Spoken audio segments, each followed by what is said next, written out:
The Royal Berkshire Hospital in Reading already has quite a history. It's where World War II fighter pilot Douglas Bader was treated after his plane crash. And Kate Middleton was born here. Another unique feature of this hospital is its original clock, which has been wound every week for 160 years. It's nice to have something within the hospital that was there right from the start. Lionel Williams is secretary of the hospital's museum. He worked at the Royal Berkshire as a medical photographer for 40 years. Every day he saw the clock as he arrived. It's a piece, I suppose, one could almost say Victoriana. It's a nicely shaped, nice-looking clock. By the late 1970s, the clock needed servicing. It was sent to David Card, a local watchmaker. The clock was in a poor condition and badly maintained, so quite a lot of work had to be done to the movement. The dial was very badly peeled, and that also had to be restored. David made his repairs and returned the clock to the hospital. He would not hear anything more about the clock until 30 years later, when one morning Lionel arrived at work to find something amiss. So this clock had been sitting on its shelf, ticking away since 1840 until one Sunday in 2004, when all of a sudden it wasn't there. We think what happened was that a couple of people, probably dressed in boiler suits, walk in, set up, take the clock down the stairs, out the door, down into a van, and they're gone. I was just saddened that somebody would walk into a place like the hospital and walk out with something that was such an icon within the hospital. I thought it was an absolute tragedy at the time, and with being quite a heavy clock and quite difficult to get at, I found it remarkable that it was stolen at all. The clock had disappeared without trace. Lionel and David thought they would never see this irreplaceable piece of the hospital's heritage again. 3 years after the clock was stolen, David found himself back at the Royal Berkshire Hospital. In 2007, my wife became ill. She was in intensive care for about 10 days, most of which I spent with her.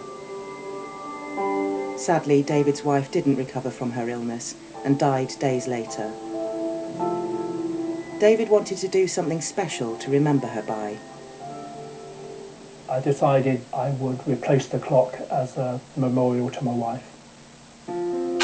David set to work creating a replica of the original clock. 6 months later, it was ready to be presented to the hospital. The clock was unveiled by my eldest daughter Nicola on the 19th of May 2008. This would have been my wife's 57th birthday. It served as a poignant memorial to his wife and a fitting replacement for the hospital's stolen clock. David's clock was placed where the original had sat for 160 years. It was very nice to have something back in that position. With no leads for the police to pursue, the case of the original stolen clock remained unsolved. Then in 2010, David was passed an auction catalogue by one of his clients. There was little to interest me in the catalogue, in point of fact, but on flicking through the pages, suddenly I spied a photograph of a clock that looked strangely familiar. And the more I looked at the clock, the more I was convinced that it was the stolen clock. I immediately made a phone call to the auction house to tell them that the clock had been stolen. Shivers went up and down my spine, there's no question or doubt about it. I didn't think I would ever see the clock again. The auction house had purchased the clock, not realising it was stolen. They agreed to return it if David could prove this really was the hospital's stolen clock. There was no time to lose as the clock was about to disappear again. This clock had been sold to an American, and it was actually being prepared for transport. I discovered that the clock had in fact been moved to London and had to move very, very quickly indeed to go and identify it and stop it from going to America. David raced to intercept the original clock at the London depot where it was ready to be shipped. There was one small detail he knew would prove it was the hospital clock stolen 6 years earlier. One of the most intriguing things behind many clock dials and some watch dials is very often the repair marks marked on the back of the dials from previous repairers. This particular clock, though, quite intriguingly, had a picture of a Reading clock repairer on the dial. He drew himself or scratched himself into the paint on the back of the dial, smoking a pipe. I had never seen a drawing of a clockmaker before on the back of a dial, and I've certainly never seen one since. He could prove that it was our clock without even opening it by telling people what was inside the clock. As I removed the dial and exposed it for the first time, I could see nothing. Everyone was waiting for my last word.